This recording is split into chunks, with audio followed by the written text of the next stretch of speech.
यह तो omniscient English, यह कह सकते हैं हमारा कि हिंदी सीखने का तरीका किस तरह से हो और हिंदी किस तरह से सीखें। अब सोचेंगे कि भाई हिंदी की और बात हो रही है, हिंदू दोस्तों हिंदी किस लिए बात की हो रही है, क्योंकि हिंदी से लोग इंग्लिश सीखना चाह रहे हैं, है ना।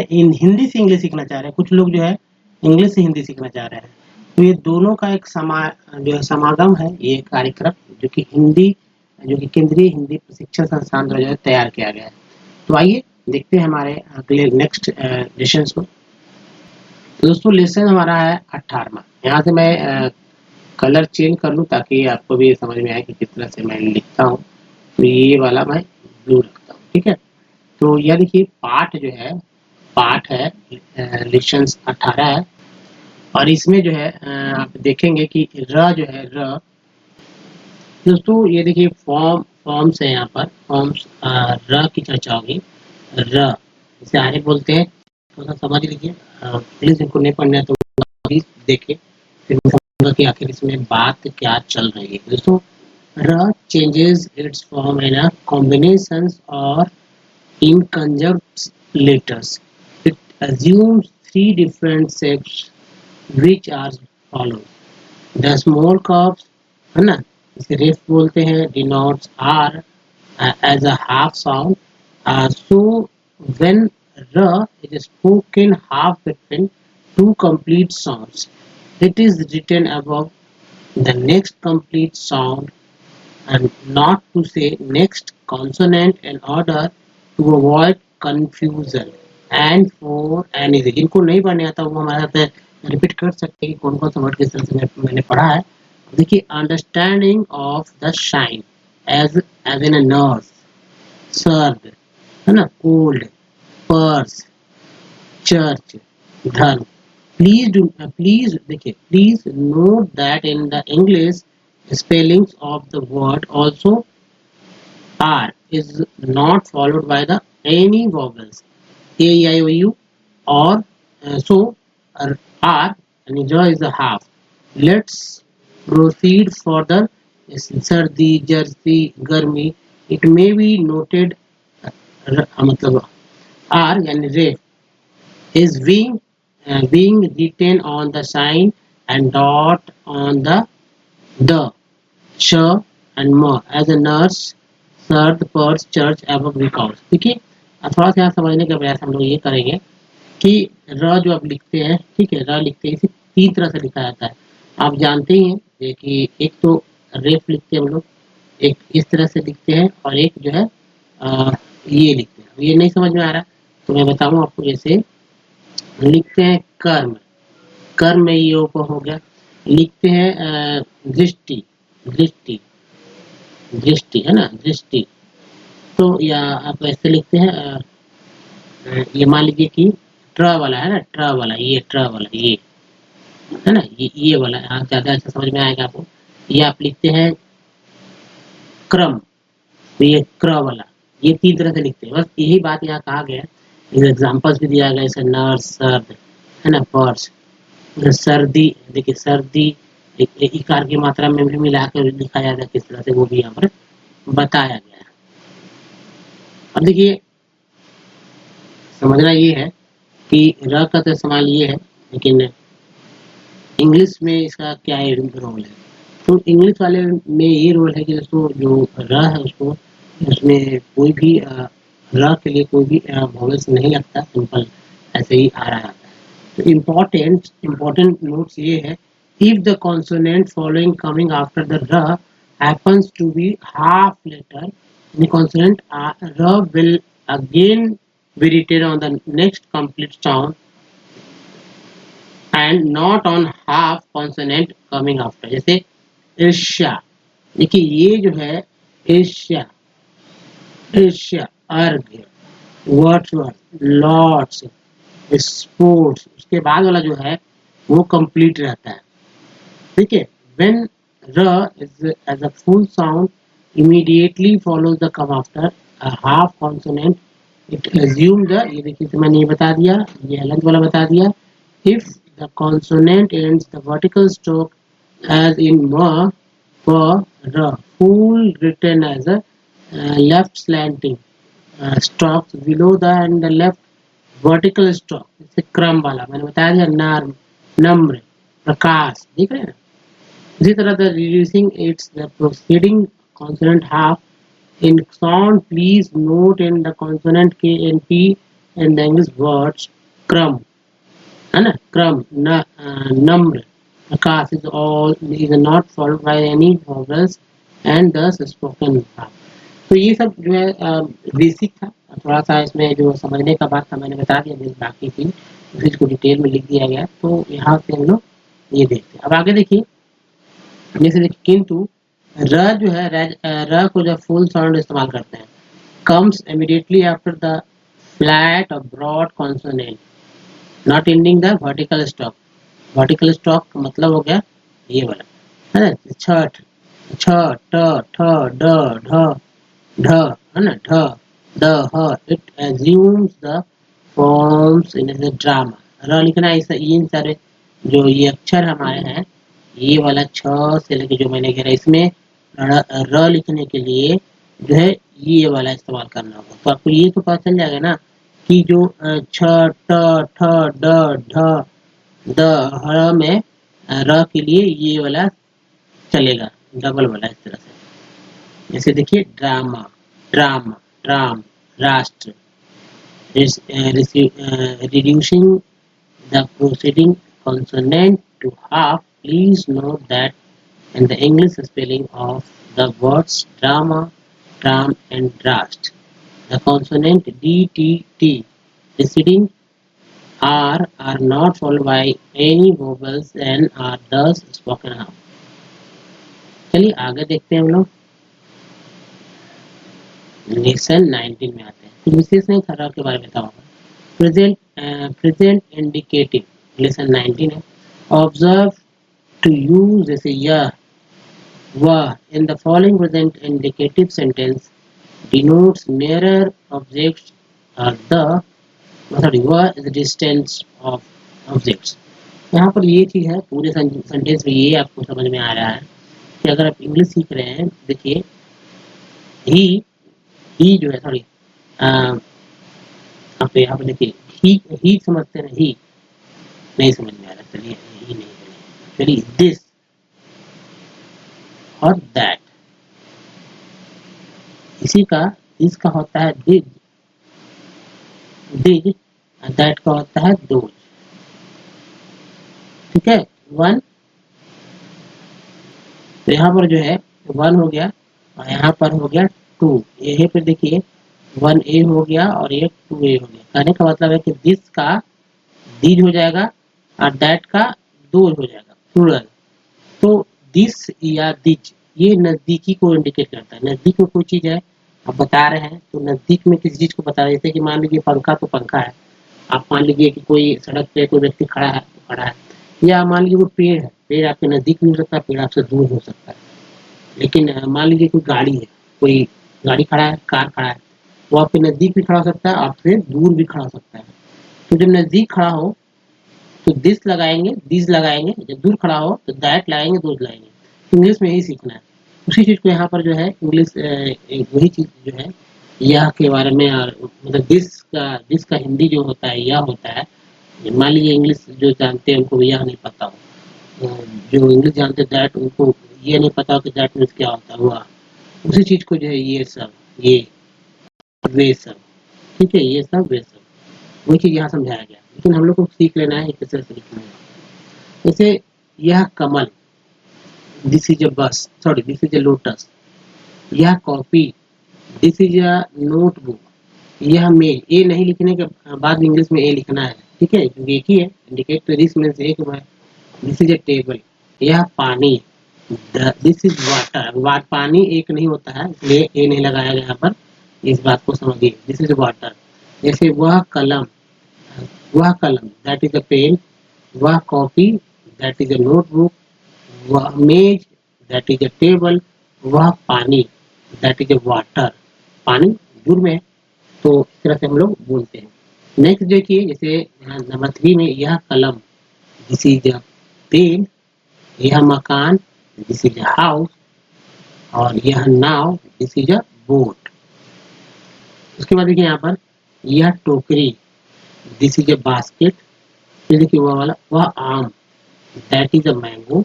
वह तालाब, दैट इज पॉन्ड। क्योंकि ये तालाब एक है जरूर, लेकिन यहाँ पर कुछ और इंडिकेट, कुछ सामान नहीं है ना। लेकिन देखिए जहाज एक सामान की तरह है। वह जहाज, दैट इज अ शिप। वह नाव, दैट इज अ बोट। ये तो मैंने समझा दिया, वही चीज यहाँ लिखा गया है जो कि इंग्लिश से समझ जाते हैं हिंदी वाले। और कैसे कैसे लिखना है इसको मैसेज वाले लैंग्वेज में यहाँ देख सकते हैं। इंट्रोगेटिव प्रोनाउन, इंट्रोगेटिव सेंटेंसेस क्या होता है, जैसे टू यूज ऑफ क्या, टू यूज ऑफ क्या। Interrogative sentences can be formed in two ways. For example जैसे वाई एडिंग क्या, क्या जोड़कर भी होता है, जिसका अंग्रेजी इंग्लिश व्हाट होता है before the verb. And number two, using the क्या in the beginning of the sentence, यानी बीच में भी क्या आएगा, कभी कभी जो है शुरू से स्टार्ट होता है। इसका एग्जांपल देखिए, समझिए क्वेश्चंस करने के क्या तरीके होने चाहिए, कैसे हम लोग क्वेश्चन करते हैं। दोस्तों देखिए क्वेश्चन नंबर 1, क्वेश्चन मार्क क्या is add before the verb given given the sentence is what. जैसे यह क्या है, व्हाट इज दिस, यह क्या है, व्हाट इज दिस।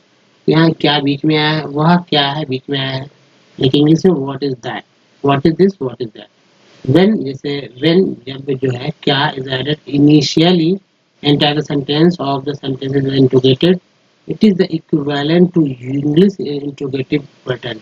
जैसे शुरू में ही क्या आ गया, क्या यह कलम है, क्या यह कलम है, इज इट अ पेन। तो यहाँ पर जो है अगर सेंटेंस के शुरू में क्या आ रहा है तो वहाँ यानी कि what is the pen, what is the pen नहीं देंगे, क्या यह कलम है, क्या कलम है अगर रहता तो हो सकता था कि what is pen, what is pen. लेकिन क्योंकि वहाँ पर वो समझ में आता है कि क्वेश्चन क्या है, लेकिन यहाँ क्वेश्चन जो किया जा रहा है, पूछा जो भी जा रहा है, लेकिन यहाँ पर क्या के लिए इसका इस्तेमाल करें, इंट्रोगेटिव सेंटेंस का इस्तेमाल करेंगे, ना कि डब्ल्यू क्वेश्चन का। जैसे क्या यह मेज, इज इट अ टेबल, आपको ये पता होगा, इज इट अ पेन, ये इंट्रोगेटिव है, इंट्रोगेटिव है, इंट्रोगेटिव सेंटेंस है, ठीक है, इसको आप सब कुछ जानते होंगे। लेकिन व्हाट वाला नहीं है, क्योंकि अगर बीच में रहता तो व्हाट का इस्तेमाल करते हैं, इंट्रोगेटिव मतलब डब्ल्यू क्वेश्चन का। नंबर देखिए 2, इंट्रोगेशंस, इंट्रोगेशंस बाय द इंटोनेशंस। जी हाँ, so sometimes the interrogative particles, जैसे क्या है, may be the absent. In such cases, interrogations is suggested by rising tone in the termination of the sentences. जैसे यह आम है, यह आम है, इज दिस अ मैंगो, यह आम है, इज दिस अ मैंगो, हम लोग ऐसे भी पूछते हैं। जी हाँ यह आम है, yes this is a mango, इसका जवाब तो यही है। लेकिन यह आम है, मान ली नहीं कुछ बोला गया, लेकिन यह क्वेश्चन मार्क पे ही पता चलता है कि पूछा जा रहा है। तो आप क्वेश्चन मार्क जब लगा दिया जाता है, यानी कि इंट्रोगेटिव सेंटेंस हो गया, ठीक है। बात समझ रहे हैं ना कि भाई इंट्रोगेटिव सेंटेंसेस के लिए क्या जोड़ने की जरूरत नहीं है, क्वेश्चन मार्क भी सेंटेंस, सिंपल सेंटेंस में लगाकर हम लोग उसको इंडिकेट कर सकते हैं। नेक्स्ट देखिए लेसन्स 20, यह जो लेसन 20 में आते हैं, जिसमें अफर्मेशन, अफर्मेटिव नेगेटिव सेंटेंस की, तो अफर्मेटिव नेगेटिव सेंटेंसेस की चर्चा तो मैंने कई बार और हमेशा लगातार किया है। आपको यहाँ सिर्फ समझना है कि जिनको नहीं समझ में आ रहा है। जैसे कि हाँ, डिनोट अफर्मेटिव सेंटेंस और नहीं डिनोट द नेगेटिव सेंटेंस, ये सब चीज जो है पहले ही बता दिया गया है। लेकिन फिर भी जो इंग्लिश जो यहाँ सीख रहे हैं उनको डिटेल्स में, टू डिनोट्स रिस्पेक्ट और पोलाइटनेस, जी इज एडेड, जी इज एडेड टू हाँ, जी का मतलब भी होता है हाँ, और नहीं का जी हाँ, जी हाँ, नहीं का फॉर एग्जाम्पल जी हाँ या जी नहीं, नहीं के लिए जी हाँ भी बोलते हैं, और नहीं के लिए जी नहीं भी बोलते हैं। एग्जाम्पल में समझेंगे, ji is also used with the name and relations to mark respect. जी का मतलब होता है रिस्पेक्ट करने के लिए, किसी का नाम बताने, नाम में या रिलेशन को रिस्पेक्ट करने के लिए। रामन जी, महादेवन जी, पिताजी, माँ जी, माता जी, रिस्पेक्ट के लिए बोल रहे हैं। और आप जो है यहाँ पर हाँ के लिए भी बोल रहे हैं, ठीक है। अब कैसे वो देखेंगे, फिर the fact suggested by the interrogative sentence is confirm using ji, यानी हाँ, हाँ, and it is manage by using ji नहीं, नहीं के लिए। जैसे क्या यह मेज है? Is it a table? जी हाँ, यह मेज है। तो हाँ यहाँ बोला गया हाँ के लिए, यस के लिए, हाँ के लिए। It is a table, it is a table. ठीक है। अब देखिए जैसे नंबर 2 में, क्या यह मकान है? क्या यह मकान है? Is it a house? जी हाँ, यह मकान है। Yes, yes, it is a house. क्या यह आम है? Is it a mango? Is it a mango? जी नहीं। जी नहीं यहाँ बोला, तो जी नहीं का मतलब जी नहीं। जी नहीं तो मैं जी में से हाथ नहीं, तो जी नहीं। It is not a mango, it is a banana. यह केला है। नंबर 4, क्या यह कलम है? Is it a pen? Question mark है, पूछा जा रहा है। जी नहीं, नो, जी नहीं, यह कलम नहीं है। No, it is not a pen. Next देखिए, शॉर्ट सेंटेंसेस देखिए, सेंटेंसेस को पढ़ने से क्लियर हो। जैसे no, it is not a pen, यह कॉपी है। It is a notebook. फिर देखिए पार्ट जो है लेसन 21 में, adjective and genders. Read the following sentences and note that are ending adjectives change in बड़ी ending while qualifying the feminine nouns। जैसे feminine nouns है ना, feminine यानी पुरुषवाचक, masculine सॉरी स्त्रीवाचक feminine। जैसे यह नया मकान है। It is a new house, it is a new house. यह नया मकान है। It is a new house. वह नई मेज है। That is a new table. यह आपका मकान है। This is a your house. वह आपकी मेज है। That is a your table. आपका नाम क्या है? बीच में अब नहीं है, तो देखिए यहाँ पर बीच में आ गया, शुरू में नहीं है। तो व्हाट इज योर नेम? क्या, देखिए शुरू में क्या आ रहा है, क्या यह आपका मकान है? Is it your house? तो यहाँ पर ये भी दिख रहा है। अब देखिए यहाँ पर कह रहा है, रीड द फॉलोइंग सेंटेंसेस, पढ़िए सेंटेंस को, and note that are ending adjectives.